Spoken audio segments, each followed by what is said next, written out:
আপু তুমি এখানে কেন আর আমাদের সঙ্গে বসে পড়লে যে? আর এক এক করে ড্রিঙ্কস করতে লাগছো কেন? আগামীকাল তোমার বিয়ে না? তাহলে এখন এমন করছো যে বাসার সবাই কি মনে করবে যদি তুমি উল্টাপাল্টা কিছু শুরু করে দাও তখন? আরে চুপ কর তো, কোনো কথা শুনতে চাই না তোর মুখ থেকে।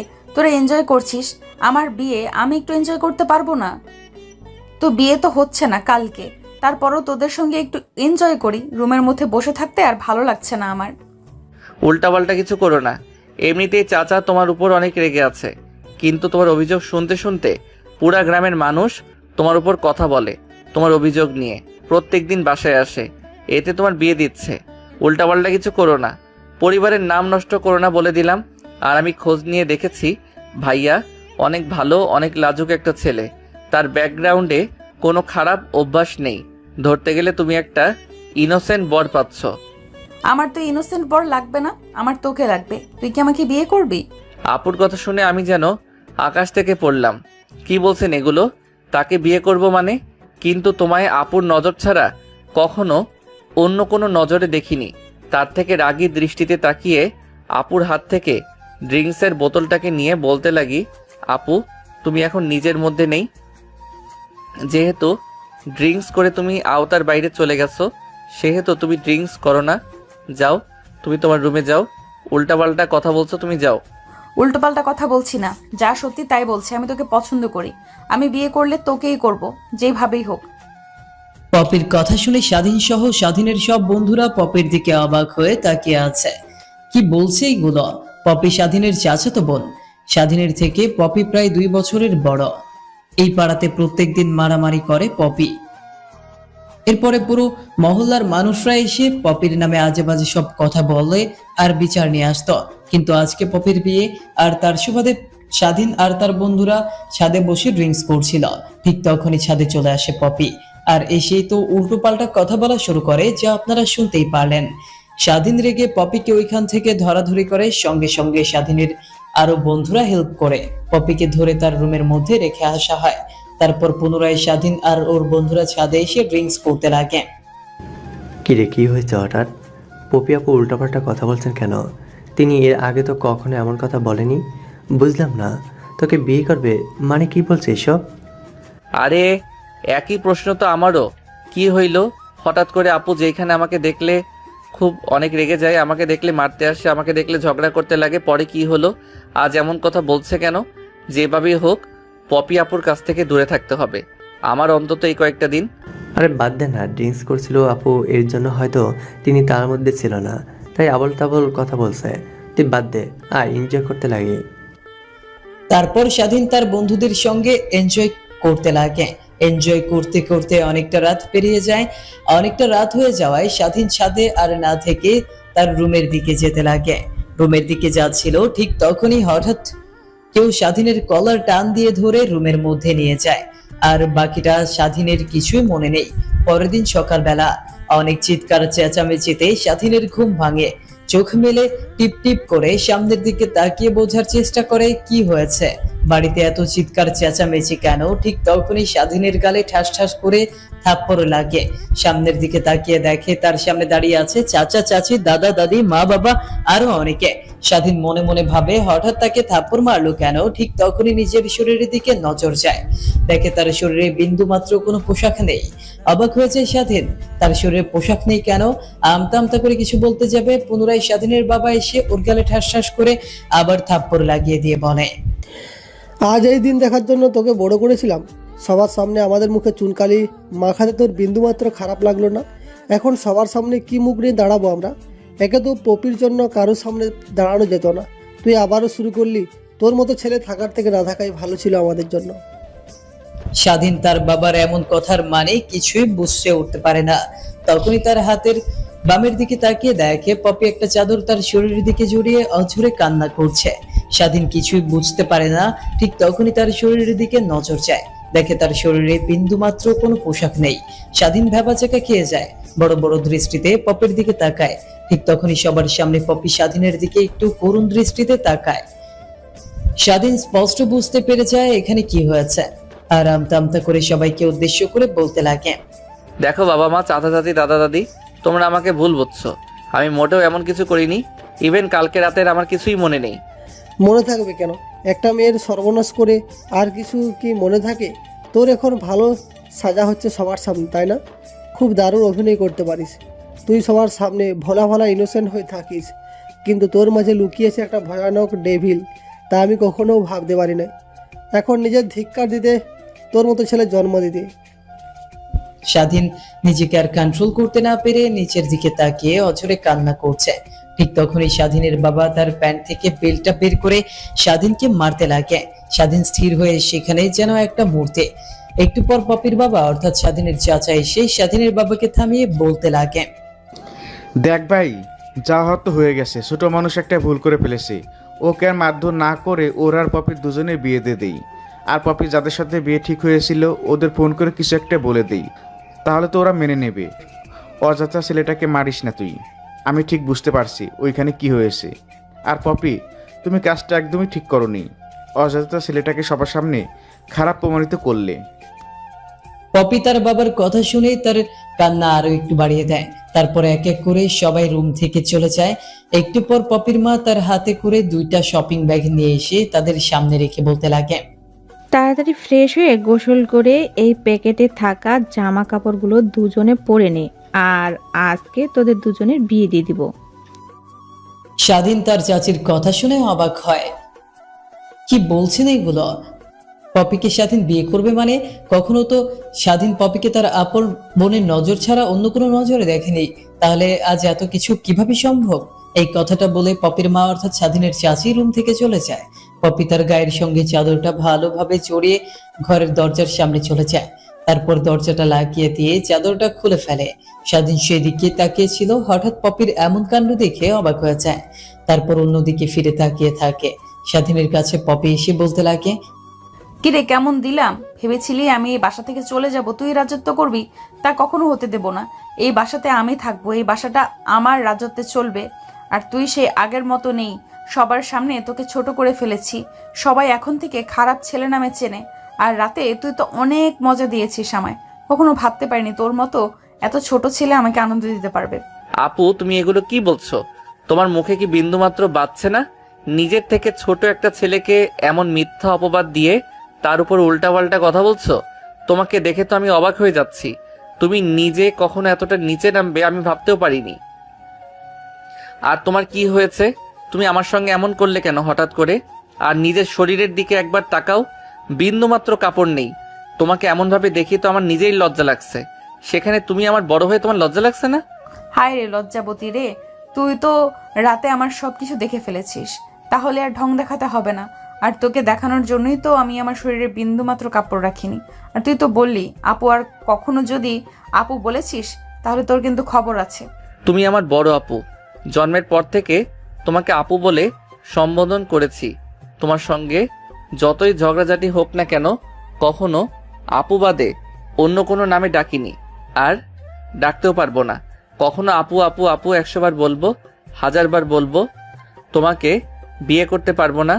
আমি বাস থেকে চলে যাব, সকলের চোখ ফাঁকি দিয়ে। ঠিক তখনই পপি স্বাধীনের গায়ের ওপর থেকে চাদরটা সরিয়ে ফেলে। স্বাধীনের গায়ে বিন্দু মাত্র কোনো কাপড় ছিল না। পপি স্বাধীনের গায়ের উপর পড়ে যায়, তারপর স্বাধীনকে জড়িয়ে ধরে বলতে লাগে, এখন যা বলবো তোর শুনতে অনেকটা কষ্ট হবে, কিন্তু শুনতে হবে। তোকে আমি অনেক আগে থেকেই পছন্দ করতাম। তোর সঙ্গে রাগারাগি, মারামারি, দুষ্টুমি, ফাজলামের মধ্য দিয়ে কোথা থেকে যে তোকে পছন্দ করে ফেলেছি তা আমি নিজেও জানি না। হঠাৎ করে বাবা আর বড় আব্বু যখন আমার বিয়ের কথা নিয়ে আসে তখন অনেক রেগে যাই, কিন্তু সবার সামনে আমি সবকিছু বলতে পারিনি। পরে এই আইডিয়াটা বের করি আমি। I am extremely sorry. তোর সাথে অনেক অন্যায় হচ্ছে, সবাই তোকে ভুল বুঝে, কিন্তু কি আর করার। আপু, যা করার তা তো করেই ফেলেছো। এখন অন্তত আমাকে মুক্তি দাও। তুমি আমার উপর থেকে ওঠো। আমার কেমন যেন লাগছে। তুই আবার আমাকে আপু বললি কেন? দেখো, আমি তোমাকে আগেই বলেছি, তোমাকে আমি আপুর নজর ছাড়া অন্য কোনো নজরে দেখিনি। তাহলে তোমাকে বউ বলতে আমি পারবো না, তুই যতই চেষ্টা করো না কেন। বউ না বলতে পারলে জান, সোনা কিংবা আমার নাম ধরে ডাকবি, তাও তুই আপু বলে ডাকবি না, বুঝলি? পপির কথা শুনেই স্বাধীন মাথা দিয়ে না বোঝায়। ঠিক তখনই পপি স্বাধীনকে আরো শক্ত করে জড়িয়ে ধরে ঠোঁটের সঙ্গে ঠোঁট লাগিয়ে চুষতে লাগে। প্রায় 5 মিনিট পর স্বাধীনকে ছেড়ে দেয়। স্বাধীন নিঃশ্বাস ফেলতে লাগে, তারপর স্বাধীনের শরীরে প্রত্যেকটা অংশে পপি চুমু দিতে লাগে। তার কন্ট্রোল হারিয়ে ফেলে, তারপর পপির সঙ্গে রেসপন্স করতে লাগে। নিমিষেই দুজন হারিয়ে যায় ভালোবাসার এক অতল গভীরে, যেখান থেকে ফিরে আসা একদমই অসম্ভব। প্রায় 1 ঘন্টা পর স্বাধীনের উপরে শুয়েছিল পপি। ঠিক তখনই বাইরে কেউ এসে দরজায় কড়া নাড়ে। পপি নিজেকে সামনে নিয়ে বলে, কে? তোদের জন্য বাইরে সবাই অপেক্ষা করছে, 1 ঘন্টা হয়ে গেল, তাও তোদের ফ্রেশ হওয়া হলো না? ফ্রেশ হয়ে তোদের দেখতে এসেছিলাম। শপিং ব্যাগগুলো এদের মধ্যে থেকে একটা শেরওয়ানি আছে আর অন্যটাতে দেখ শাড়ি আছে, সেগুলো পরে নিচে আয়। তোদের জন্য সবাই নিচে অপেক্ষা করছে, কাজী সাহেবও চলে এসেছে। মা তুমি যাও, আমরা একটু পরে চলে আসছি। নিচে তোদের জন্য সবাই অপেক্ষা করছে, দেরি করিস না। এমনিতেও তো তোদের উপর সবাই রেগে আছে, যদি দেরি করিস তাহলে আবার রেগে গেলে কি যে হবে তা আর আমি বলতে পারবো না। তাড়াতাড়ি চলে আসিস কিন্তু। কথাটা বলেই স্বাধীনের চাচি দরজার ওই পাশ থেকে চলে যায়। পপি স্বাধীনের শরীরের উপর শুয়েছিল, তারপর স্বাধীনকে শক্ত করে জড়িয়ে ধরে কপালে একটা কিস করে স্বাধীনকে ছেড়ে দিয়ে বলে, জানিস আমার অনেক শখ ছিল আমার যে স্বামী হবে তার সঙ্গে আমি একসঙ্গে গোসল করব। চল না একসঙ্গে গোসল করি। কখনোই না আপু, তুমি যাও, তুমি একাই গিয়ে গোসল করো, তুমি বের হলে তারপর আমি গোসল করব। কিরে তুই আবার আমাকে আপু বললি যে? আদর বুঝি হয়নি, আরো আদর খাইতে ইচ্ছে করছে তাই না? এরপর যখন তুই আমাকে আপু বলবি তখনই এমন রোমান্টিক অত্যাচারের শিকার হতে হবে, তখন বুঝবি। এখন ভালোই ভালোই আমাকে আর আপু বলবি না, জান, ময়না, টিয়া কিংবা আমার নাম ধরে ডাকবি, ঠিক আছে? পপির কথা শুনে স্বাধীন মাথা দিয়ে হ্যাঁ বোঝায়। তারপর পপি স্বাধীনের উপর থেকে উঠে সোজা ওয়াশরুমে চলে যায়। স্বাধীন এই পাশে তাকিয়ে দেখে তার শার্ট আর প্যান্ট নিচে পড়ে আছে। তারপর সেগুলো তুলে স্বাধীন পরিধান করে দেয়। তারপর পুনরায় এসে খাটে বসে পড়ে। স্বাধীন খাটের উপর বসে থেকে ফোন চাপছিল। একটু পর খট করে ওয়াশরুমের দরজা খোলার শব্দ শুনতে পায়। স্বাধীন ওইদিকে তাকিয়ে দেখে পপি ওয়াশরুম থেকে বের হচ্ছে। গায়ে একটা তোয়ালে পেঁচানো, পুরো শরীরটা ভালোভাবে কভার করে নেই। শরীর বেয়ে এখনো 2-1 ফোঁটা পানি পড়ছে। পপিকে দেখে স্বাধীনের এক অন্যরকম ফিলিংস কাজ করতে লাগে। নিজেকে সামনে নিয়ে স্বাধীন তার হাতে থাকা ফোনটা সাইডে রেখে পপিকে পাশ কাটিয়ে সোজা ওয়াশরুমে চলে যায়। ওয়াশরুমে গিয়ে শাওয়ার অন করে গোসল করতে লাগে। অন্যদিকে পপি এমন অবস্থাতেই ড্রেসিং টেবিলের সামনে গিয়ে এয়ার ড্রায়ার দিয়ে চুল শুকাতে লাগে। তারপর শপিং ব্যাগটা হাতে নিয়ে তার মধ্যে থেকে শেরওয়ানি আর পায়জামা বের করে পরে নেয়। পপির দিকে তাকিয়ে দেখা এখনো সে আগের অবস্থাতেই ড্রেসিং টেবিলের সামনে বসে চুল শুকাচ্ছে। একটু পর পপি স্বাধীনের কাছে এসে বলতে লাগে, ব্যাগের মধ্যে শাড়ি আছে, তুই আমাকে শাড়ি পরিয়ে দিবি এখন। পপির এমন কথা শুনে স্বাধীন ভ্যাবাচ্যাকা খেয়ে যায়। নিজের মাথায় নিজে হাত দিয়ে চুলকাতে লাগে। স্বাধীনের এমন কাণ্ড দেখে পপি মুচকি হেসে তার শরীর থেকে তোয়ালেটা খুলে ফেলে। সে আগের অবস্থায় পুরো শরীরে বিন্দু মাত্র পোশাক নেই। ঠিক তখনই স্বাধীন নিজের চোখ হাত দিয়ে আটকে ফেলে। কিরে তোকে কি বললাম কানে যায়নি? বলছি তুই আমাকে শাড়ি পরিয়ে দে, অনেক শখ আমার স্বামীর আমাকে শাড়ি পরিয়ে দিবে। ঠিক আছে, আমি শাড়ি পরিয়ে দিচ্ছি, কিন্তু তোমার শরীরের দিকে তো একবার তাকাও, দেখো একটু পোশাক নেই। তোমার একটু কি শরম হচ্ছে না আমার সামনে বারবার উলঙ্গ হতে? আমার তো তোমাকে দেখে অনেক শরম লাগছে। এমন করলে কিন্তু আমি তোমাকে শাড়ি পরিয়ে দেব না। আরে চোখ খোল, এবার তো দেখ সবকিছু ঠিক করে নিয়েছি, তুই এখন শুধু আমাকে শাড়ি পরিয়ে দিবি। পপির কথা শুনে স্বাধীন তার চোখের উপর থেকে হাত সরায়। পপির দিকে তাকিয়ে দেখে সব পরে নিয়েছে, শুধু এখন শাড়ি পরিয়ে দিতে হবে। তারপর স্বাধীন পপির কাছে যেতেই স্বাধীনের কাছে পপির শাড়ি দিয়ে বলে, এই শাড়ি আমাকে আর ভালোভাবে পরিয়ে দে তুই। আমি তো শাড়ি পরাতে জানি না, তাহলে তোমাকে কি করে পরাবো?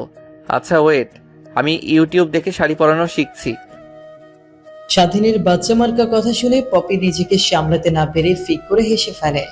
পপির হাসির দিকে স্বাধীন এক দৃষ্টিতে তাকিয়ে আছে। কখনো পপি কেমন হাসতে দেখেনি, যেন তার হাসির মধ্য দিয়ে মুক্ত ছড়ছে। স্বাধীন হা হয়ে সেদিকে তাকিয়েছিল অনেকক্ষণ। হঠাৎ পপির কথা শুনে স্বাধীনের ধ্যান ভেঙে যায়। আরে পাগল ছেলে, তুই কি ইউটিউব দেখে আমাকে শাড়ি পরাতে হবে না, আমি তোকে যা যা শিখিয়ে দিচ্ছি তুই অমন ভাবেই আমাকে শাড়ি পরিয়ে দে। তারপর পপি স্বাধীনের কাছ থেকে শাড়িটা স্বাধীনের হাতে কুচি ঢুকিয়ে দিয়ে নিজে পড়তে লাগে আর স্বাধীনকে সবকিছু দেখাতে লাগে। শোন, এরপর থেকে যেন আর তোকে শিখিয়ে দিতে না হয়, এমন করে প্রতিদিন আমাকে শাড়ি পরিয়ে দিবি, বুঝলি? পপির কথা শুনে স্বাধীন মাথা দিয়ে হ্যাঁ জানায়। তারপর পপি স্বাধীনকে কচি কোমরের মধ্যে ঢুকিয়ে দিতে বলে। স্বাধীন পপির কোমরে কচি ঢুকিয়ে দিতে ওর কোমরের সঙ্গে একটু হাত লেগে যায়। ঠিক তখনই পপি কেঁপে উঠে নিজেকে শক্ত করে স্বাধীনের মাথার চুল খামচে ধরে স্বাধীনের নিজেকে আর সামলাতে না পেরে চিৎকার দিয়ে ওঠে। ঠিক তখনই পপি স্বাধীনের চুল ছেড়ে দেয়। সরি সরি সরি, আসলে নিজের মধ্যে ছিলাম না। এখন চল নিচে যাই, তাহলে বাবা মা, বড় আপু, বড় আব্বু তারা সবাই আমাদের জন্য অপেক্ষা করছে অনেকক্ষণ ধরে। দেরি করে গেলে দেখবি সবার বকা শুনতে হবে। সব তোমার দোষ। গোসল করতে কখনো অত সময় লাগে? গোসল করতে কি ওয়াশরুমে গিয়েছিলে কখন, আর বের হয়েছো কখন দেখেছো? প্রায় 40 মিনিট হয়ে গিয়েছিল। হয়েছে, তোকে আর বলতে হবে না, চলো নিচে যাই। তারপর পপি আর স্বাধীন ঘর থেকে বের হয়ে বসার রুমের দিকে অগ্রসর হয়। বসার রুমে গিয়ে দেখে সবাই সেখানে বসে তাদের জন্য অপেক্ষা করছে। তারপর স্বাধীন আর পপি দুইজন একসঙ্গে বসে পড়ে। তারপর কাজী সাহেব বিয়ের কাজ করা শুরু করে। বিয়ে পড়ানো শেষ হলে স্বাধীনকে যখন কবুল বলতে বলে, অনেক দ্বিধাদ্বন্দ্বের মধ্য দিয়ে কবুল বলে, কিন্তু যখন পপিকে কবুল বলতে বলা হয়, পপি গটগট করে কবুল বলে ফেলে, যেন পপিকে রেপ করে স্বাধীন বিয়ে করছে না, উল্টো পপি স্বাধীনকে রেপ করে বিয়ে করছে। তারপর কাজী সাহেব বিয়ে পড়ানো শেষ করে বাসা থেকে চলে যায়। স্বাধীন পপি সেখানেই বসে থাকে বেশ কিছুক্ষণ। তারপর দাদা আর দাদি এসে তাদের দুজনের পাশে বসে বলতে লাগে, আমি আমার দাদু ভাইকে ভালো করে চিনি, কখনো এমন কাজ করতে পারে না। এই যে দাদুমণি, তুমি কিন্তু মোটেও কাজটা ঠিক করোনি। স্বাধীন তো অনেক ইনোসেন্ট, তুমি ওকে জোর করে বিয়ে করতে পারলে? তুমি যদি চাইতে আমাকে বলতে, আমি সবার সামনে বলতাম তোমাদের বিষয় নিয়ে, প্রয়োজন হলে আমি সকলের সামনে মারা যাওয়ার প্রলোভন দেখিয়ে তোমাদের দুজনকে বিয়ে দিতাম। কিন্তু দাদুমণি, তুমি কিন্তু মোটেও কাজটা ঠিক করোনি, সবার সামনে স্বাধীনকে ছোট করে ফেলেছো। হ্যাঁ, তুমি ঠিকই ধরেছ, স্বাধীনকে জোর করে আমি বিয়ে করেছি।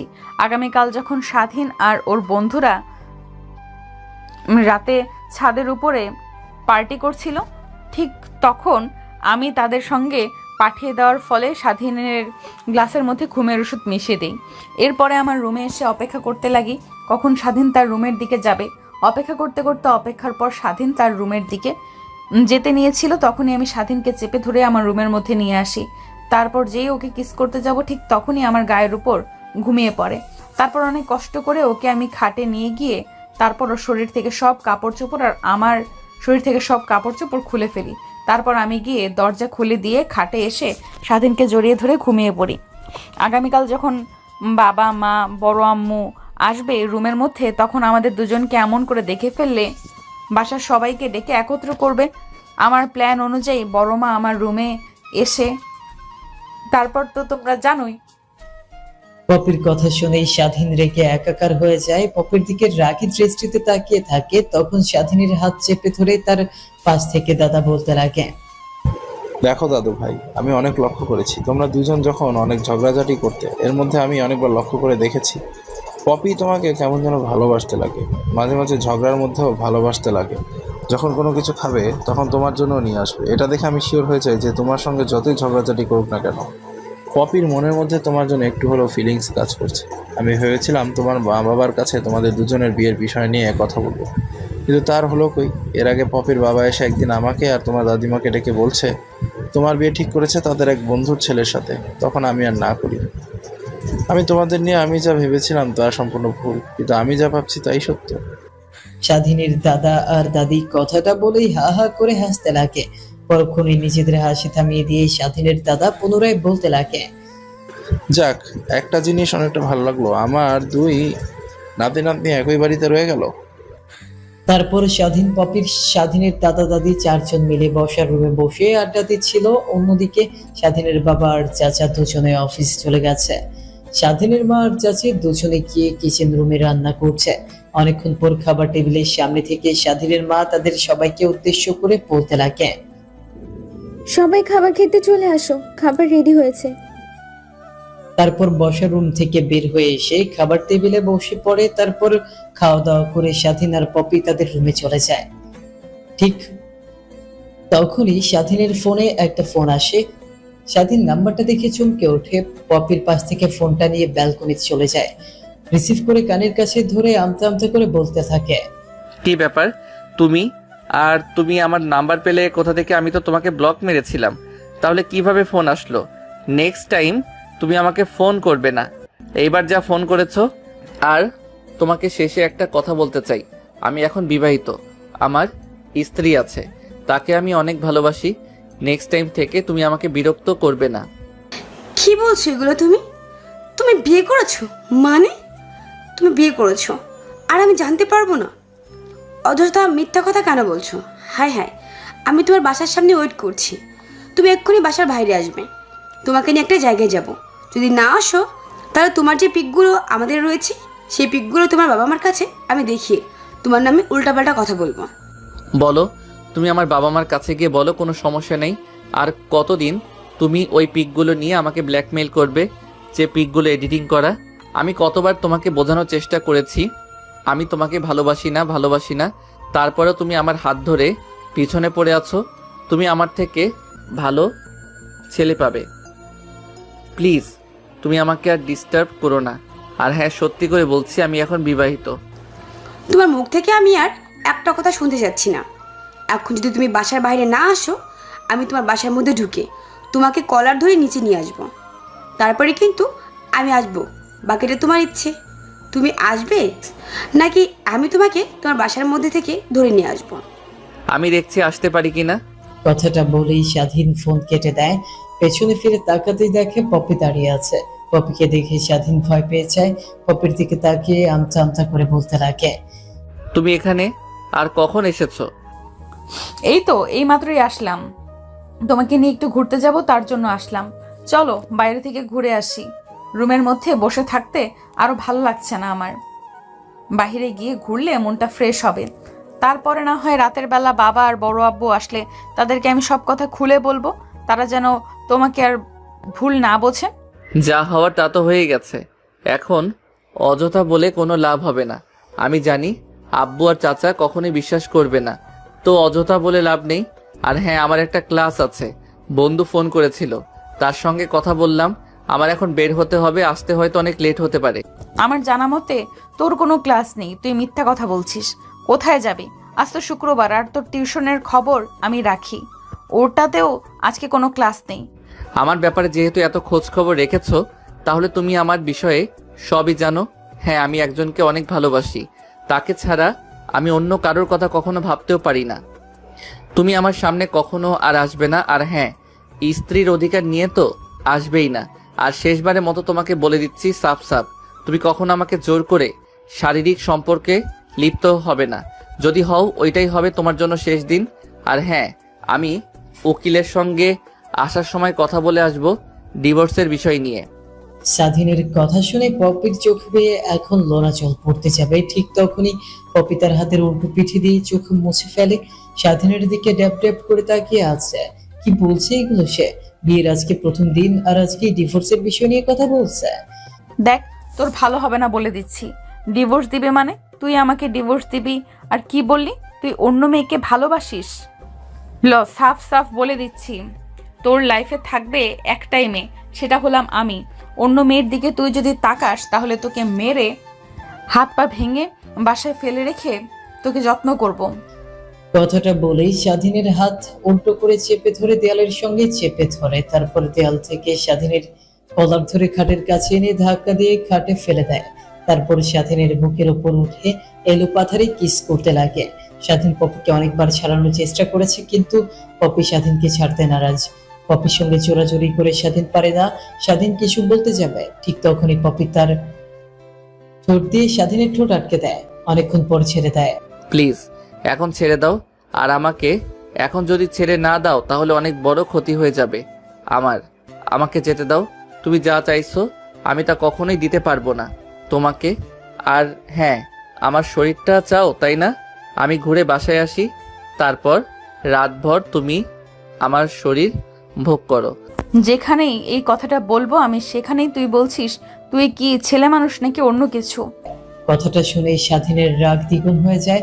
নিজের রাগকে আর কন্ট্রোল করতে না পেরে পপির হাত চেপে ধরে স্বাধীন শোয়া থেকে পপির গায়ের উপর উঠে পপিকে এলো পাথারে কিস করতে লাগে।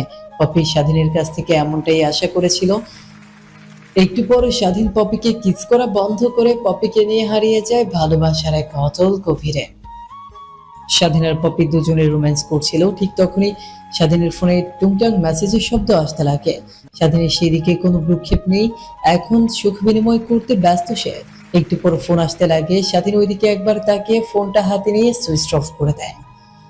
অন্যদিকে তুই কাজটা মোটেও ঠিক করলি না। আমার ফোন রিসিভ না করে উল্টো ফোন বন্ধ করলি। এবার দেখ আমি আমার ভয়ঙ্কর রূপ তোকে দেখাবো। পিকগুলো তোর বাবা মাকে দেখাইলে তোকে যে কী করবে তা ভাবতে পারছি না আমি। কথাটা বলে ওই পাশে থাকা মেয়েটা হা হা করে হাসতে লাগে। গাড়ির মধ্যে বেশ কিছুক্ষণ ধরে বসে আছে স্বাধীন, ওর ফোন বন্ধ, তারপরেও একের পর এক ফোন বন্ধ করে চলেছে মেয়েটা। অন্যদিকে স্বাধীন আর পপি একে অপরকে ভালোবাসা বিনিময় করতে করতে অনেকটা সময় পার হয়ে যায়। স্বাধীনের বুকে শুয়েছিল, স্বাধীনের চুলগুলো নিচের হাতের মধ্যে নিয়ে খেলা করছিল। তখন পপি স্বাধীনকে উদ্দেশ্য করে বলতে লাগে, আচ্ছা তুই সত্যি করে বলবি, তুই যে বললি তুই একটা মেয়েকে অনেক ভালোবাসিস, সত্যি কি তুই মেয়েটাকে ভালোবাসিস? আমার জানা মতে তুই তো কোনো মেয়েকে ভালোবাসিস না, কিন্তু তোর পিছে পিছে অনেক মেয়ে ঘোরাঘুরি করে, কিন্তু তুই কোনো পাত্তা দিস না। কিন্তু তুই যে বললি একটা মেয়েকে ভালোবাসিস, সত্যি কি? পপির এমন প্রশ্নের জবাবে স্বাধীন কি বলবে কিছুই বুঝে উঠতে পারে না। তারপর স্বস্তির একটা নিঃশ্বাস ফেলে স্বাধীন পপিকে উদ্দেশ্য করে বলতে লাগে, জানি না তুই বিষয়টা কোনভাবে নেবে, আসলে আমি কাউকে ভালোবাসি না। একদিন বন্ধুদের সঙ্গে বাজি ধরে আমাদের কলেজের সব থেকে বড়লোক বাবার মেয়েকে প্রপোজ করে ফেলি। বন্ধুদের কাছেই বাজিতে যদি জিতে যেতাম তাহলে ওরা আমাকে 10,000 টাকা দেবে। বিষয়টা টাকার ছিল না, ওরা আমাকে আরও অনেক কথা বলতে লাগে, যেমন আমি মোটেও পারবো না ওই মেয়েটাকে প্রেমের জালে আটকাতে। ওদের কথা শুনে আমি অনেকটা রেগে যাই। তারপর ওদেরকে উদ্দেশ্য করে বলি আমি পারবো মেয়েটাকে আমার জালে আটকাতে। তারপর আমি ওই মেয়েটার পিছে ঘুরঘুর করি, প্রপোজ করে ফেলি। 2 দিনের মাথায় মেয়েটাও রাজি হয়ে যায়, বাজি জিতে যায়। তারপর বন্ধুদের কাছ থেকে 10,000 টাকা নিয়ে নেই। তারপরের দিন আমি যখন কলেজে যাই, ঠিক তখন মেয়েটা এসে আমার হাত চেপে ধরে। আমি ছাড়ানোর চেষ্টা করি, মেয়েটা আমার হাত শক্ত করে চেপে ধরে বলে, তুমি না আমাকে ভালোবাসো? তাহলে এমন করছো কেন? 2 দিন তো আমার পেছনে ঘোরাঘুরি করলে। আমি তোমাকে ঘোরাঘুরি করতে দেখে নিজের আবেগকে দমাতে না পেরে তোমাকে ভালোবেসে ফেলেছি। I love you. কালকে তো তোমার হাত ধরে ঘোরাঘুরি করলাম, তুমি তো এমন ব্যবহার করলে না। আজ হঠাৎ কী হয়েছে? আমার ভুল হলে আমাকে বলবে, আমি শুধরাই নিব। তারপর মেয়েটাকে বন্ধুদের সঙ্গে বাজে কথা বলি। আমার কথা শুনে মেয়েটা কান্না করতে লাগে। আমি কি করব কিছুই বুঝে উঠতে পারি না। তারপর সেখান থেকে সোজা ক্লাসরুমে চলে আসি। অন্যদিকে মেয়েটা ক্লাসরুমে এসে আমার কলার চেপে ধরে সকলের সামনে আমার গালে ঠাস ঠাস করে থাপ্পড় লাগিয়ে দেয়। আমি ভেবাচাকা খেয়ে মেয়েটার দিকে কিছুক্ষণ তাকিয়ে থাকি। মেয়েটার রেগে নাক মুখ ফুলিয়ে আমাকে উদ্দেশ্য করে বলে, আমার ভালোবাসা নিয়ে তুই বাজি ধরিস তাই না? তুই মোটেও কাজটা ঠিক করিসনি। এখন আমার সঙ্গে তুই রিলেশন কন্টিনিউ করবি, আমাকে ভালোবাসবি। যদি তা না করিস তাহলে তোকে কলেজ থেকে বের করে দিব। আর আমার বাবাকে বলে আমাদের গুন্ডা পান্ডা দিয়ে তোকে অনেক মারধর করাবো। আর হ্যাঁ, এর থেকে বড় বড় চমক নিয়ে তোর সামনে হাজির হব আমি। এখন বল, তুই কি আমার সঙ্গে রিলেশন কন্টিনিউ করবি নাকি অভিনয় করে আমাকে দূরে ফেলে দিবি? কোনটা? দেখো আমি তো তোমাকে আগেই বললাম বন্ধুদের সঙ্গে বাজি ধরেছিলাম, তোমাকে আমার প্রেমের জালে ফলাতে পারবো কিনা। বাজিতে আমি জিতে গেছি, তো সব শেষ। তুমি এখন তোমার পথে চলো, আমি এখন আমার পথে চলি। কথাটা বলে বন্ধুদের সঙ্গে আড্ডা দিতে লাগি। পিছন থেকে মেয়েটি চলে যায়। ভেবেছি যে আপদ বিদায় হলো, কিন্তু না। এর পরের দিন যখন কলেজে যাই তখন অনেকগুলো ছেলে নিয়ে মেয়েটা দাঁড়িয়ে আছে কলেজের ক্যাম্পাসে। ঢুকতেই মেয়েটা ছেলেটিকে কিছু একটা বললে এসে আমাকে অনেক মারধর করে। একদিন আমি হাসপাতালে ছিলাম, মনে আছে? স্বাধীনের কথাগুলো মন দিয়ে পপি শুনছে। স্বাধীনের কথার উত্তরে পপি মাথাতে হ্যাঁ বোঝায়। বাবা, চাচা, বাসার সবাইকে যে বলেছিলাম আমি গাড়ি অ্যাক্সিডেন্ট করেছি, কিন্তু সেদিন গাড়ি অ্যাক্সিডেন্ট করিনি। ওই মেয়েটার ছেলেপেলে আমাকে মেরেছিল, তারপর হাসপাতালে ভর্তি করে দিয়েছিল। ভেবেছি এইখানে সবকিছু শেষ, কিন্তু না। এরপরে সুস্থ হওয়ার পর যখন আবার কলেজে যাওয়ার শুরু করি, হঠাৎ একদিন মেয়েটা অনেকগুলো পিক নিয়ে আমার সামনে আসে। সেইখানে আমার শরীরেও কোনো কাপড় ছিল না। পিকগুলো দেখে আমি হেসে ফেলি। ওকে উদ্দেশ্য করে বলি, এইগুলো তো ফেক আইডি করা যায়। মেয়েটা আমাকে উদ্দেশ্য করে বলে, আরে হ্যাঁ, পিকগুলো ফেক এডিট করা, এটা তো শুধু আমি আর তুই জানি। এই পিকগুলো যদি তোর মা বাবার কাছে পাঠাই আর তারা তোর কী অবস্থা করবে বুঝতে পারছিস? তারা তোকে একদম 12টা বাজিয়ে ফেলবে। আর হ্যাঁ, ওয়েট, এই ভিডিওটা দেখ। মেয়েটার কথা শুনে আমি অনেকটা অবাক হই। তারপর মেয়েটা তার ফোনে একটা ভিডিও ওপেন করে। সেখানে আমি মেয়েটার সঙ্গে রোম্যান্স করতে ব্যস্ত আছি। আমি অনেক অবাক হয়ে যাই, একটা মেয়ে কি করে এতটা নিচে নামতে পারে। আমি মেয়েটার থেকে ছোট ছোট দৃষ্টিতে তাকিয়ে বলি, প্লিজ আমাকে ক্ষমা করে দাও। বন্ধুদের সঙ্গে বাজি ধরে তোমাকে অনেক বড় ধোঁকা দিয়েছি, প্লিজ আমাকে ক্ষমা করে দাও। এর জন্য তুমি তো আমাকে তোমার গুন্ডা বান্ডাদেরকে আমাকে মেরেছো, তারপরেও তোমার হয়নি। এখন এইগুলো এডিট করে তুমি কি করবে? কি করবো মানে? কানে যায়নি বললাম না, এই প্রয়োগগুলো তোর ফ্যামিলির সবার কাছে পাঠিয়ে দিব। তারপর তোর ফ্যামিলি তোকে ধিক্কার দেওয়া শুরু করবে। আর ভালো করে দেখ ভিডিওটাতে, আমার মুখটা ভালো করে দেখা যাচ্ছে না, কিন্তু তোর মুখটা ভালো করে এডিট করা কারণে দেখা যাচ্ছে। ফটোগুলোতেও কিন্তু মুখটা দেখা যাচ্ছে, কিন্তু আমার মুখটা কিন্তু দেখা যাচ্ছে না। এগুলো যদি একবার বাইরে পাবলিশ করি তাহলে তোর পেস্টিস, তোর সম্মান একদম ধুলোই মুছে যাবে। দেখো প্লিজ, এগুলো বাহিরে কারো কাছে দিও না। আর তুমি যা করতে বলো আমি তাই করব। তারপরেও এগুলো বাহিরে পাবলিক কইরো না। তাহলে তোকে আমার সঙ্গে প্রেমে অভিনয় করতে হবে। আগে যেমন অভিনয় করতি ঠিক আগের মতো। কোনোভাবে আমি যেন বুঝতে না পারি তুই আমার সঙ্গে অভিনয় করছিস। আগের মতো কেয়ার করা সব কিছু করবি। যদি না করিস তাহলে কিন্তু ভিডিওগুলো পাবলিশ করে দিব। মেয়েটার কথা শুনে আমি আর কোনো কুল কিনারা না পেয়ে রাজি হয়ে যাই। সেই থেকে মেয়েটার সঙ্গে আমার সম্পর্ক শুরু হয় প্রেমের। বাট আমি তাকে মন থেকে ভালোবাসি না। ভয় আর আমাকে ব্ল্যাকমেল করায় আমি তাকে কেয়ার আর ভালোবাসি সবার সামনে। এই মেয়ে কি করে এতটা নিচে নামতে পারে? ওকে পছন্দ করিস না, তারপরেও ও তোকে কি করে ব্ল্যাকমেল করে, তার সঙ্গে প্রেম করতে বাধ্য করে। আচ্ছা ওয়েট, তুই ফোনটা অন কর, তারপর ওকে ফোন করে আমি কথা বলছি। পপির কথা অনুযায়ী স্বাধীন ফোনটা অন করার সাথে সাথে ওই পাশ থেকে মেয়েটা ফোন করে। তারপর পপি স্বাধীনের হাত থেকে ফোনটা টেনে রিসিভ করে কানের কাছে ধরে বলতে লাগে, শোন, তুই কে বা কি, তোর পরিচয় তা জানতে চাই না। একটা কথা সাফ সাফ শুনে রাখ, স্বাধীনকে তুই আর ফোন দিয়ে বিরক্ত করবি না। আর হ্যাঁ, ও বিবাহিত আর আমি ওর স্ত্রী। ও, তাহলে স্বাধীন ঠিক বলেছে, ওর বিয়ে করেছে। তোর স্বামীর চরিত্র সম্পর্কে কি তুই কিছু জানিস? ও কত মেয়ের জীবনে খেলা করেছে, তাকে তো চিনিস না। ওর বলে শিকার হয়েছে কত মেয়ে, তাকে তুই জানিস? ফোন রিসিভ করে তুই আমাকে ধমকাচ্ছিস। তুই তোর স্বামীর কাছ থেকে এগুলো জানিস, তারপর নয় আমাকে এসে কথা শোনাস। আমি আমার স্বাধীনকে ভালো করেই চিনি, আর তোর অভিনয় করতে হবে না। স্বাধীন আমাকে সব কথা খুলে বলেছে। তুই যা করতে পারিস করে নিস, আমি ওর পাশে আছি। তোকে দেখছি স্বাধীন, সব কিছু আগে থেকেই বলে দিয়েছি। আচ্ছা রাখি তাহলে ফোন আজকের মতো, অন্যদিন তোর সঙ্গে কথা হবে। আর খুব দ্রুত তোর স্বামীকে বাসা থেকে বের করে দেব সবাই। কথাটা বলেই ফোনের ওই পাশে থাকা মেয়েটা ফোন কেটে দেয়। পপির কথাটা শুনে অনেকটা চিন্তিত হয়ে যায়। পপির চিন্তিত মুখ দেখে স্বাধীন ওকে উদ্দেশ্য করে বলে, কি বললো ও যে তুমি ওর মুখ থেকে শুনে অবাক হয়ে গেছো? আরে না, কই তেমন কিছু না, শুধু আমাকে থ্রেট দিয়েছে। আমি ওর থ্রেটে ভয় পাই নাকি? তুমি যাও এখন, ওয়াশরুমে গিয়ে গোসল করে আসো। আসলে সত্যি কথা বলতে আমার অনেক দিনের ইচ্ছা, অর্থাৎ সেই ছোট্টবেলা থেকে ইচ্ছা নিজের বউয়ের সঙ্গে একসঙ্গে গোসল করব। তোমার না ইচ্ছা নিজের স্বামীর সঙ্গে গোসল? তাহলে চলো দুজনের ইচ্ছাটা আজ পূর্ণ করি। তুমি না দিন দিন অনেক ফাজিল হয়ে যাচ্ছ। যে ছেলেটা আমাকে আপু ডাকা ছাড়া অন্য কোনো নামে ডাকেনি, সেই ছেলে কিনা আমাকে গোসল করতে যাবে? কথাটা বলে পপি হাসতে লাগে। স্বাধীন পপির হাসির দিকে অপলক দৃষ্টিতে তাকিয়ে আছে।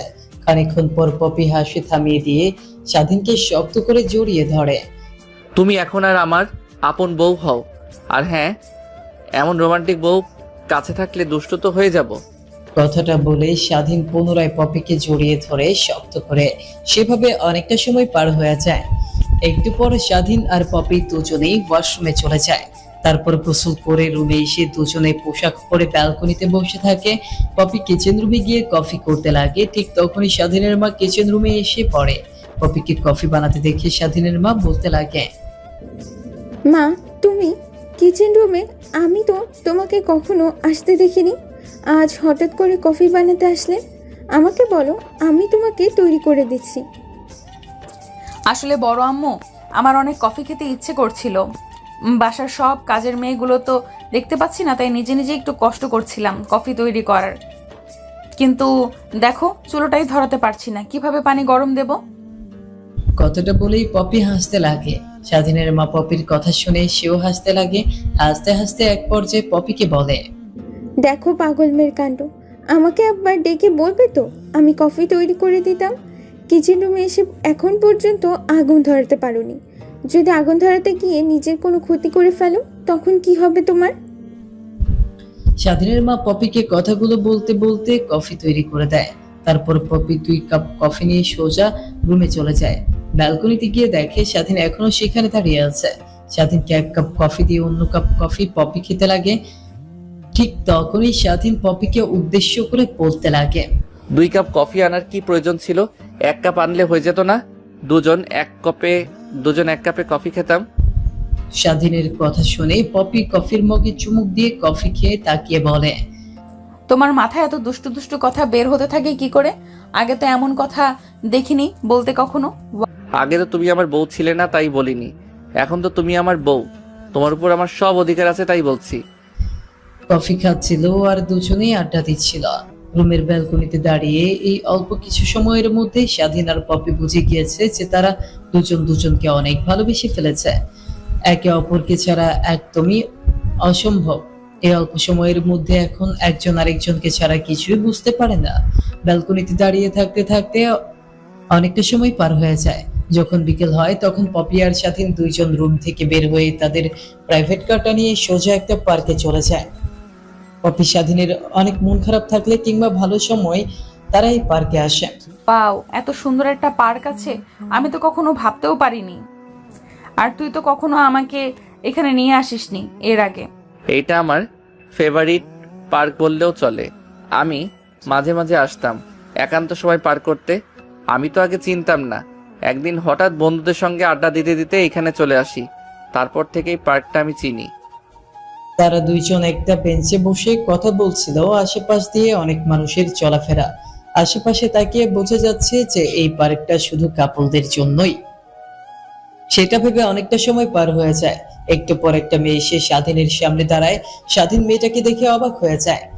বড় বড় দৃষ্টিতে সামনে থাকা মেয়েটি স্বাধীনের দিকে তাকিয়ে আছে। দেখছি স্ত্রীকে নিয়ে অনেক সুখে আছিস। তোর সুখের দিন ফুরিয়ে এসেছে, এখন তোর দুঃখের দিন শুরু। বাসায় যা, তারপরে তুই দেখবি তোর ভয়ঙ্কর একটা সময়। কি বলছো তুমি এইগুলো? আমার সুখের দিন ঘনিয়ে এসেছে মানে? স্বাধীনের কথা শেষ হতে না হতেই পাশ থেকে পপি মেয়েটিকে উদ্দেশ্য করে রাগান্বিত কণ্ঠে বলতে লাগে, এই মেয়েকে তুমি? তোমার সাহস হয় কি করে আমার হাজবেন্ডকে উল্টোপাল্টা কথা বলার? আমি কে সেটা না হয় তুমি তোমার হাজব্যান্ডের কাছ থেকে শুনে নিও। আর হ্যাঁ, যা সত্যি তাই বললাম, তোমাদের সুখের সময় ফুরিয়ে গেছে, দুঃখের সময় শুরু। তুই আমার সামনে অন্য মেয়ে নিয়ে ঘুরবি, আনন্দ ফুর্তি করবি, তা তো আমি হতে দিব না। আমাকে কষ্ট দিয়ে তুই সুখে থাকবি, আমি তো দেখতে পারবো না। এর থেকে তোকে কষ্ট দিয়ে আমি সুখে থাকবো। দেখো, তোমার কাছে আর কতবার ক্ষমা চাইলে তুমি আমাকে ক্ষমা করে দেবে? আমি তো বলছি ভুল করেছি, তোমার সঙ্গে ভালোবাসার অভিনয় করে। প্লিজ আমাকে ক্ষমা করে দাও। তাও আমার জীবন নিয়ে তুমি ছিনিমিনি খেলো না। স্বাধীনের কথা শুনেই সেখানে মেয়েটি আর এক মুহূর্ত না দাঁড়িয়ে থেকে হনহন করে সেখান থেকে চলে যায়। স্বাধীন মেয়েটির যাওয়ার দিকে অবাক দৃষ্টিতে তাকিয়ে আছে। পাশ থেকে পপি স্বাধীনের হাতে হাত রেখে বলে, কে ছিল মেয়েটা আর তোমাকে এতগুলো কথা শুনিয়ে দিল? ওর সাহস কি করে হয় তোমাকে এতগুলো কথা বলার? ও আর কেউ না, ও হচ্ছে ওই মেয়েটা যার কথা তোমাকে সকালে বলেছিলাম। ও আচ্ছা, এই মেয়েটা তাহলে ওই মেয়েটা। বাদ দাও তো, এই বিষয় নিয়ে তুমি কিছু ভেবো না, আমি সব কিছু হ্যান্ডেল করে নেব। তোমাকে ভাবতে হবে না কিছু। এখন আনন্দ করতে এসেছো, আনন্দ করো। তারপর স্বাধীন আর পপি বেঞ্চে বসে কথা বলছিল। স্বাধীন একটু পর তাদের পাশে একটা সুন্দর মেয়ে হাতে অনেকগুলো গোলাপ ফুল দেখে তাদের সামনে এসে দাঁড়িয়ে হাসি মাখা মুখ নিয়ে বলতে লাগে, ভাইয়া আর আপু, আপনাদের দুজনকে অনেক মানিয়েছে।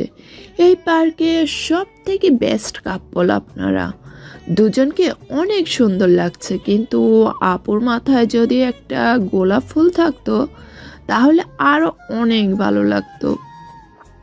এই ফুলগুলো আমার পক্ষ থেকে, এজন্য আমাকে কিচ্ছু টাকা দিতে হবে না। আপনারা দুজনকে দেখে আমি আপনাদের দুজনকে বিনামূল্যে দিলাম। হঠাৎ কারো কণ্ঠস্বর শুনতে পেয়ে স্বাধীনের কাঁধের ওপর থেকে মাথা সরিয়ে পপি পাশে তাকিয়ে দেখে একটা মেয়ে ফুকলা দাঁত বের করে হাসতে হাসতে কথাগুলো বলছে। মেয়েটার হাত থেকে স্বাধীন ফুলটা নেয়, তারপর পপির মাথার এক কোণায় চুলের মধ্যে ফুলগুলো গুজে দেয়। তারপর স্বাধীন মেয়েটাকে উদ্দেশ্য করে বলতে লাগে, তোমার নাম কি? ভাইজান, আমার নাম ফুলি, আমি এখানে ফুল বিক্রি করি। ও আচ্ছা, তা তোমার বাসায় কেউ নেই? তোমার মা বাবা এই অল্প বয়সে ফুল বিক্রি করছো যে? এই বয়সে তোমার স্কুলে থাকার কথা, আর তুমি সেই বয়সে ফুল বিক্রি করছো? ভাইজান, কি আর বলবো, অভাবের সংসার, বাবা নাই, অনেক আগেই মারা গেছে। মা সব সময় অসুস্থ হয়ে থাকে, অন্যদের বাসায় কাজ করে, কিন্তু এখন অসুস্থ। আমি সংসারের হাল ধরার জন্য মার কাছ থেকে অল্প কিছু টাকা নিয়ে ফুল কিনে সেগুলো বিক্রি করে সে টাকা উপার্জন হয়, যেই টাকা উপার্জন হয় সেই টাকা দিয়ে খাবার কিনে নিয়ে বাসায় যাই। তারপর আমি আর মা সেইগুলো খেয়ে জীবিকা নির্বাহ করি। এখন যদি স্কুলে যেতে হয় তাহলে আমি কাজ করতে পারবো না, আর কাজ না করলে খাবার খেতে পারবো না, না খেয়ে মারা যাব। তাই আমি আর স্কুলে যাই না। কিন্তু মা আমাকে বিকেলবেলা বই নিয়ে পড়তে বসায়। জানেন ভাইয়া, আমার স্কুলে গিয়ে পড়তে অনেক ভালো লাগে, বন্ধুদের সঙ্গে আড্ডা দিতে অনেক ভালো লাগে, কিন্তু কি করব বলেন, এখন তো আমার আর কিচ্ছু করার নেই। মাকে সাহায্য করছি, ভেবেছি যদি একদিন বেশি টাকার ফুল বিক্রি করতে পারি তাহলে সেই টাকা নিয়ে মাকে একটা হাসপাতালে নিয়ে যাব। মা সব সময় অসুস্থ হয়ে থাকে, কেন তার সমাধান বের হবে। আচ্ছা, তোমার মা আর তোমাকে আমরা আমাদের বাসায় নিয়ে যাব, তুমি লেখাপড়া করবে, আর তোমার মা সময় হলে আমাদের বাসায় কাজ করবে। সত্যি বলছেন ভাইয়া? আমাকে স্কুলে পড়াবেন আপনি? তাহলে তো অনেক অনেক ভালো হয়, কিন্তু মা বলেছে কেউ যদি আমাকে টাকার লোভ দেখায় তাহলে তাদের কথায় যেন আমি রাজি না হই। দেখো, তোমার মা যাদের কাছ থেকে দূরে থাকতে বলেছে আমরা তেমন কেউ না, আমরা ভালো ঘরের ছেলে মেয়ে। আর শোনো, এই নাও কিছু টাকা, এই টাকাগুলো নিয়ে তুমি এখন সোজা বাসায় যাবে। তারপর তোমার মাকে গিয়ে এই নাম্বারটা দিবে, বলবে ভাইয়া ফোন করেছে, আমাকে স্কুলে ভর্তি করাবে, তোমাকে তাদের বাসায় কাজের মেয়ে হিসেবে চাকরি দেবে, অনেক অনেক টাকা দেবে। স্বাধীন তার মানিব্যাগ বের করে 5,000 টাকা মেয়েটার হাতে দেয়, তারপর তার ভিজিটিং কার্ডটা মেয়েটার হাতে ধরিয়ে দেয়। মেয়েটার টাকাগুলো নিতে নারাজ দেখায়। ভাইয়া, টাকাগুলো আমি নিতে পারবো না, আমি তো আপনার কোনো কাজ করিনি, তাহলে অযথা আমি আপনাদের কাছ থেকে এতগুলো টাকা নিতে যাব কেন? তারপর স্বাধীন মেয়েটাকে অনেক জোরাজোরি করতে লাগে টাকাগুলো নেওয়ার জন্য, কিন্তু মেয়েটা স্বাধীনের কাছ থেকে টাকাগুলো নিতে নারাজ। স্বাধীন বেশি কিছু চিন্তা না করে মেয়েটিকে উদ্দেশ্য করে বলে, আচ্ছা, তাহলে তুমি তোমার বালতিতে থাকা সবগুলো গোলাপ ফুল আমাকে দাও। ভাইয়া, তারপরও আপনার টাকা শোধ হবে না, কারণ বালতিতে সবগুলো ফুল মাত্র 300 টাকা। আরে সমস্যা নেই, তুমি ফুলগুলো আমাকে দাও আর সব টাকা নিজের কাছে রেখে দাও। যখন তোমার সঙ্গে দেখা হবে তখন না হয় ফুল নেব আমি। আর হ্যাঁ, মনে করে তুমি তোমার মাকে গিয়ে আমার কথা বলবে, কার্ড দিবে। যদি তোমার মা আসতে রাজি না হয় তাহলে তোমার মাকে নিয়ে তুমি এই টাকাগুলো নিয়ে ভালো একটা হাসপাতালে গিয়ে চিকিৎসা করাবে। আচ্ছা ভাইয়া, অনেক অনেক ধন্যবাদ আপনাকে। তাহলে আজকের মতো আমি আসি, আল্লাহ হাফেজ। কথাটি বলেই ফুলি নামের মেয়েটি স্বাধীন আর পপির সামনে থেকে চলে যায়। মেয়েটার চোখের আড়াল হওয়া অবধি সেই দিকে তাকিয়েছিল তারা দুইজন।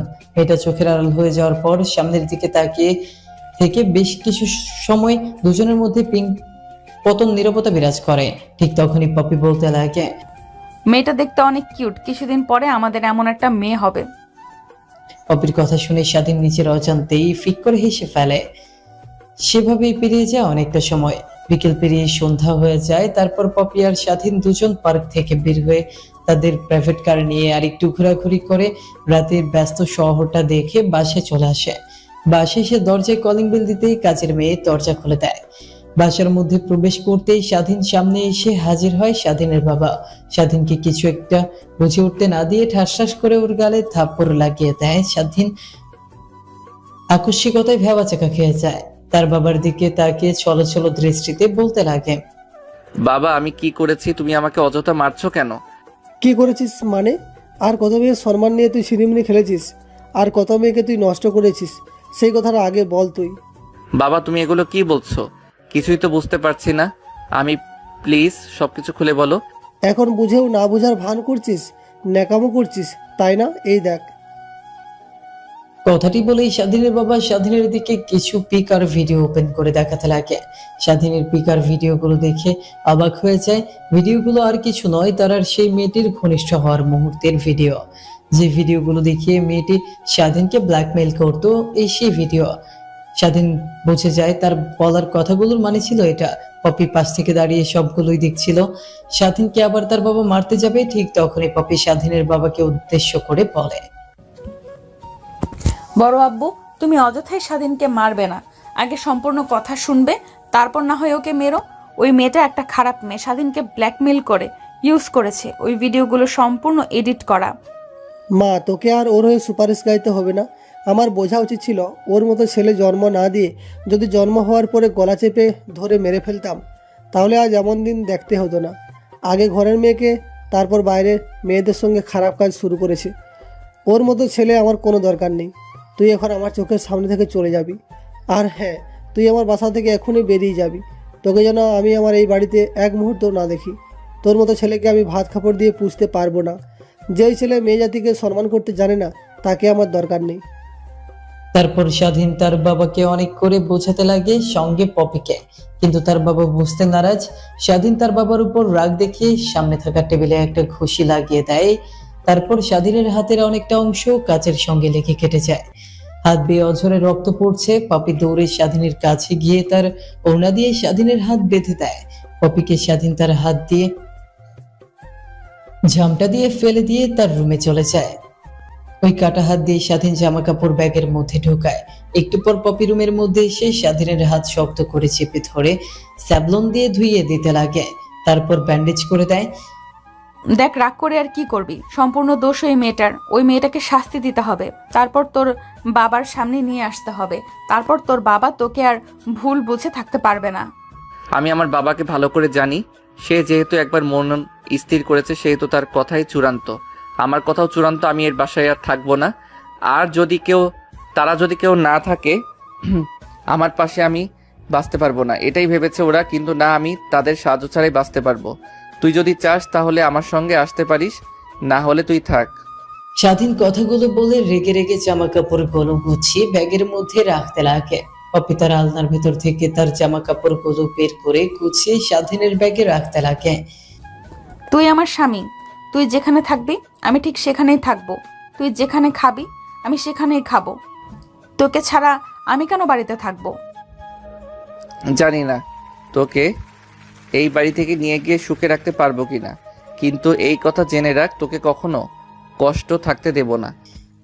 কথাগুলো বলতে বলতে স্বাধীন ব্যাগপত্র গোছাতে লাগে। ব্যাগ গোছানো শেষ হলেই স্বাধীন বাসা থেকে বেরিয়ে আসে। পেছন থেকে অনেক করে স্বাধীনকে সবাই বোঝানোর চেষ্টা করেছে, কিন্তু স্বাধীন তাদের কথা বোঝ শুনতে নারাজ। রাগ দেখিয়ে বাসা থেকে বের হয়ে চলে আসে। কি করবে কিছুই বুঝতে পারে না। তখনই হঠাৎ মনে পড়ে যায় তার একটা বন্ধুর কথা। পকেট থেকে ফোন বের করে একটা নাম্বারে ফোন করে। হ্যালো, আসসালামু আলাইকুম। কে বলছেন? ওয়ালাইকুম আসসালাম, আমি স্বাধীন। আরে বন্ধু, তুই আজ এতদিন পর আমার কথা মনে পড়লো। দীর্ঘ 5 বছর হলো তোদের ওইখান থেকে চলে এসেছে। আসার পর 3-4 বছর আমার সঙ্গে কন্ট্যাক্ট রাখলে, কিন্তু হঠাৎ করে কি হলো? আমার সঙ্গে কথা বলা বাদ দিয়ে দিলি তুই? তোর নাম্বারটা আমার কাছে ছিল না, তাই তোর সঙ্গে আর কথা বলতে পারিনি। আর শোন, একটা প্রয়োজনে তোকে ফোন করেছিলাম আমি। হ্যাঁ বল, কি প্রয়োজনে আমাকে তুই স্মরণ করলে? এখনও তোর দুষ্টামি গেল না। আমি বাসা থেকে চলে এসেছি মা বাবার সঙ্গে রাগ দেখিয়ে। ভেবেছি আমি আর বাসায় কখনো ফিরবো না। আমি আমার নিজের পায়ে দাঁড়াবো। আমি নিজেই টাকা উপার্জন করব। মা বাবা সবাইকে দেখিয়ে দেব আমি তাদের অকর্মা ছেলে না, আমি তাদের খারাপ ছেলে না। সবাইকে আমি দেখিয়ে দেব। দেখ আঙ্কেল আন্টি তোকে হয়তো এমন কিছু বলেছে যার কারণে তুই অনেক রেগে আছিস। কি বলছে আমাকে বল। ফোনের মধ্যে তোকে এত কিছু বলতে পারবো না। তুই কোথায় আছিস আগে সেই অ্যাড্রেসটা দে, আমি আসছি, তারপরে তোকে সব কথা খুলে বলছি। আর হ্যাঁ, একটা কথা শুনে রাখ, আমি কিন্তু বিয়ে করেছি। শালা একাকে বিয়ে করেছিস, একটাবার বিয়ের দাওয়াত তো দিবি না? তো আমি তো আর সিলেট নেই, আমি সিরাজগঞ্জে থাকি। এখন বাবার একটা কোম্পানি দেখাশোনা করছে। তোর মতো আমারও সেম টু সেম অবস্থা। বাবার সঙ্গে রাগ দেখিয়ে এখানে এসে একা একা থাকি। তো ভালোই হবে, তুই চলে আয়, দুই বন্ধু একসঙ্গে আড্ডা দিতে পারবো, আনন্দ ফুর্তি করতে করতে থাকতে পারবো। আচ্ছা আমি আসছি তোর বাসায়। কথাটা বলে স্বাধীন ফোন কেটে দেয়। তারপর একটা রিক্সা করে সোজা বাস কাউন্টারে চলে আসে। তারপর ঢাকা থেকে সিরাজগঞ্জে যাওয়ার উদ্দেশ্যে একটা বাসের টিকিট কেটে নেয়। তারপর ও বাসের জন্য অপেক্ষা করতে লাগে। একটু পর বাস চলে আসলো। বাসে উঠে পড়ে। রাত অনেক হয় তাই বাস ঘন অন্ধকার এর মধ্য দিয়ে যাচ্ছে। মাঝে মাঝে সাই সাই করে বাস চলেছে। স্বাধীনের চোখে বিন্দুমাত্র কোনো ঘুম নেই। পপের দিকে তাকিয়ে দেখে সে ঘুমিয়ে আছে, তার কাঁধে মাথা রেখে। সেভাবে অনেকটা সময় পার হয়ে যায়। সকাল দিকে বাস এসে ব্রেক করে সিরাজগঞ্জ। তারপর বাস থেকে নেমে পড়ে স্বাধীন। কি করবে বুঝে উঠতে পারে না। অনেক ক্ষুধা লেগেছে তাদের দুজনের কাছে। টাকার পরিমাণ খুব কম, তাই পকেট থেকে ফোন বের করে সজীবকে ফোন করে। কিরে তোরা কত দূর আসলি? সিরাজগঞ্জ এসে কি পৌঁছেছিস তোরা? আর এইমাত্র নামলাম বাস থেকে, এখন বাস কাউন্টারের সামনে দাঁড়িয়ে আছি। কি করব, কোথায় যাব কিছুই বুঝতে পারছি না। এর আগে কখনো তো এখানে আসিনি, তা তুই কোথায় আছিস? জলদি এখানে আয়। আচ্ছা তুই একটু ওয়েট কর, মাত্র 5 মিনিট, আমি রকেটের ব্যাগে আসছি তোদের কাছে। কথাটা বলেই ফোন রেখে দেয় সজীব। তারপর গাড়ি নিয়ে আসতে লাগে স্বাধীনের উদ্দেশ্যে। অন্যদিকে স্বাধীন আর পপি একটা বেঞ্চে গিয়ে বসে অপেক্ষা করতে লাগে। সজীবের আসার প্রায় 20 মিনিট পর একটা গাড়ি এসে ব্রেক করে। গাড়ির দিকে তাকিয়ে সজীব কথাটা বলেই ফোন রেখে দেয় সজীব। তারপর গাড়ি নিয়ে আসতে লাগে স্বাধীনের উদ্দেশ্যে। অন্যদিকে স্বাধীন আর পপি একটা বেঞ্চে গিয়ে বসে অপেক্ষা করতে লাগে সজীবের আশায়। প্রায় 20 মিনিট পর তাদের সামনে এসে একটা গাড়ি ব্রেক করে। গাড়ির দিকে তাকিয়ে থাকে স্বাধীন। দরজা খুলে বাইরে আসে সজীব। স্বাধীন উঠে দাঁড়ায়। স্বাধীনকে দেখতে পেয়ে সজীব দৌড়ে এসে স্বাধীনকে জড়িয়ে ধরে বলতে লাগে, দোস্ত আজ কতদিন পর তোর সঙ্গে দেখা হচ্ছে আমার। হুররে, সেই 5 বছর আগে সিলেট থেকে বিদায় নিয়ে ঢাকায় চলে এসেছিলাম। এরপর তোর সঙ্গে টুকটাক মোবাইল দিয়ে কথা হয়েছে, তাছাড়া তো আর হয়নি। এখানে দাঁড়িয়ে দাঁড়িয়ে কথা বলবি? চল বাসে চল। কথাটা বলেই সজীব স্বাধীনের হাত থেকে তার ব্যাগটা নিয়ে গাড়িতে রেখে দেয়। তারপর গাড়ি চালিয়ে যেতে লাগে তার বাসার উদ্দেশ্যে। প্রায় 30 মিনিট পর একটা আলিশান বাসার সামনে এসে গাড়িটা ব্রেক করে। গাড়ি থেকে নেমে সজীবের পিছু পিছু বাসার মধ্যে প্রবেশ করে। অনেক বড় বাসা, কিন্তু কেউ নেই। হঠাৎ একটা মেয়ে তাদের কাছে এগিয়ে এসে বলতে লাগে, ভাইয়া আর আপু কেমন আছেন আপনারা দুজন? মেয়েটাকে দেখে আমি অবাক হই। সজীবের দিকে তাকিয়ে চোখের দ্বারা বোঝাই মেয়েটাকে। সজীব বলতে লাগে, ভাই সোফায় বস, তোদের দুজনকে সব কথা খুলে বলছি। আসলে এটা আমাদের বাসার কাজে মেয়ের মেয়ে। আমি ওকে প্রথম দেখা অনেক পছন্দ করি, এরপর ভালোবাসা, এরপর ওকে বিয়ে করে মা বাবার সামনে নিয়ে আসে। কিন্তু মা আর বাবা তারা মেনে নেয় না। তারপর কিছু বুঝে উঠতে না পেরে তাকে নিয়ে এখানে চলে আসে। এরপর বাবার কোম্পানির দেখাশোনা করছি এখান থেকে।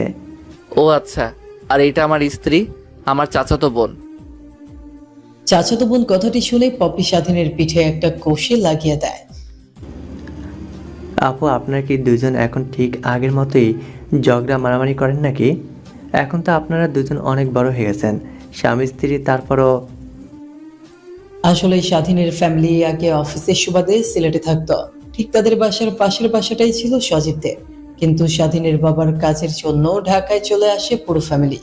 যেহেতু স্বাধীনের বাসা আর সজীবের বাসা একই জায়গায় ছিল, সজীব স্বাধীনদের বাসায় যাওয়া আসা করত। এর জন্যই স্বাধীন আর পপির মারামারির দুষ্টুমি সে মাঝে মাঝে দেখত। দেখ, সে যে তোদেরকে এখানে বসে রেখে কথা বলে চলেছে। তোরা অনেক ক্লান্ত, আয় তোদেরকে রুম দেখিয়ে দিচ্ছি। তারপর সজীব স্বাধীন আর পপিকে একটা রুম দেখিয়ে দেয়। তারপর তারা দুজন রুমে ফ্রেশ হয়ে সোজা খাবার টেবিলে চলে আসে খাবার খাওয়ার জন্য। খাবার খাচ্ছিল, ঠিক তখনই সজীব স্বাধীনকে বলে, আঙ্কেল আন্টির সঙ্গে তো রাগ দেখে চলে আসলে, এখন কি করবে? কিছু কি চিন্তা করেছিস? আমার কাছে যত টাকা আছে তা দিয়ে ছোটখাটো একটা ব্যবসা শুরু করব ভেবেছি। তারপর স্বাধীন খাবার খেতে খেতে সজীবকে তার ব্যবসার বিবরণ শোনাতে লাগে। 5 বছর পর স্বাধীনের বাবার চাচা একটা কোম্পানির বাইরে ওয়েটিং রুমে বসে আছে কোম্পানির সঙ্গে ডিল করার জন্য। অনেকক্ষণ ধরে বসে আছে কিন্তু কোনোভাবেই সময় পাচ্ছে না তারা দুইজন। হঠাৎ তাদের দুজনের কাছে অফিসের ম্যানেজার এসে বলে, স্যার আপনারা এখন ভেতরে যেতে পারবেন, স্যার ফিরে আসে। আর আপনাদের ডিলটার বিষয়ে আমি স্যারের সাথে কথা বলেছি, সে আপনাদের কোম্পানির সঙ্গে কাজ করতে অনেকটা আগ্রহী। স্বাধীনের বাবা আর চাচা ম্যানেজারের কথা শুনে সোজা অনুমতি নিয়ে কেবিনের মধ্যে প্রবেশ করে। কেবিনের মধ্যে প্রবেশ করে ডেস্কের সামনে থাকা চেয়ার টেনে দুজনেই বসে পড়ে। ঠিক তখনই স্বাধীন তার মুখের উপর থেকে ফাইলটা সরিয়ে ফেলে। সামনের দিকে তাকিয়ে অবাক হয়ে যায়, দেখে তার বাবা আর চাচা। অন্যদিকে স্বাধীনকে এখানে দেখতে পেয়ে স্বাধীনের বাবা চাচা অনেকটাই অবাক হয়ে যায়। আরে বাবা, তুই এখানে? আর তোকে কত না খুঁজেছি, পুরো দেশ তন্ন তন্ন করে ফেলেছি, কিন্তু তোর কোনো হদিস পেলাম না। 5 বছর হয়ে গেল, একটাবার গিয়ে আমাদের কথা তোর মনেও পড়েনি? কি রাগের মাথায় খারাপ কথা বলেছি তাই বলে বাসা থেকে চলে এসেছিস? 5 বছর হয়ে গেল, একটাবার বাসার দিকে ফিরেও তাকালি না। কথাটা বলতে বলতেই স্বাধীনের কাছে গিয়ে তার বাবা হাত চেপে ধরে কান্না করতে লাগে। স্বাধীনের বাবার কান্না দেখে নিজেও কান্না করতে করতে বলে, বাবা, তোমাদেরকে ছেড়ে থাকতে আমারও অনেক কষ্ট হয়েছে। ভেবেছি কিছুদিন পরে তোমাদের সঙ্গে দেখা করতে যাব, কিন্তু দেখো তোমাদের সঙ্গে আগে দেখা হয়ে গেল। বাবা এখন বাসায় চল, তোকে আর পপিমাকে দেখার জন্য বাসার সবাই মরিয়া হয়ে আছি। আচ্ছা বাবা, একটু ওয়েট করো। আমি পপিকে আর আমার ছেলেকে নিয়ে আমি অফিসে আসতে বলছি, তারপর না হয় আমরা ঢাকার উদ্দেশ্যে রওনা দিব। কথাটা বলেই স্বাধীন ফোন বের করে পপিকে ফোন করে। তারপর পপি সোজা অফিসে চলে আসে। তারপর পপি স্বাধীন পুনরায় ঢাকার উদ্দেশ্যে রওনা হয়। প্রায় 5 বছর পর পরিবারের সঙ্গে দেখা করতেছে তারা দুইজন। বাড়ির দরজার সামনে গিয়ে স্বাধীনের বাবা দরজায় কলিং বেল বাজায়। দরজা খুলে দেয় কাছের মেয়ে। বাসার মধ্যে ঢুকতেই এক এক করে সবাই তাদের কাছে চলে আসে। স্বাধীনকে জড়িয়ে ধরে সবাই কান্না করতে লাগে। তখনই স্বাধীন বলে, এখন তো আমরা চলে এসেছি, তো চিন্তা করো না আর। তারপর বাসার রুমে গিয়ে স্বাধীন আর পপি গিয়ে মা বাবা চাচা চাচি দাদির সঙ্গে আড্ডা দিতে লাগে। স্বাধীন কিভাবে এত বড় হলো এইসব বিষয় নিয়ে। এভাবেই পেরিয়ে যায় অনেকটা সময়। রাতের বেলা পপি তার ছেলেকে ঘুম পাড়িয়ে পেছনের দিকে তাকাতেই দেখে স্বাধীন তার দিকে রোমান্টিক দৃষ্টিতে তাকিয়ে আছে। মনে আছে প্রায় 5 বছর আগে আমাদের এইখানে প্রথম ফুলসজ্জা হয়েছিল? কথাটা বলেই স্বাধীন আর পপি একে অপরের দিকে তাকিয়ে হাসতে লাগে। তারপর পপি স্বাধীনকে জড়িয়ে ধরে। তো কেমন হয়েছে গল্পটা অবশ্যই বলবেন।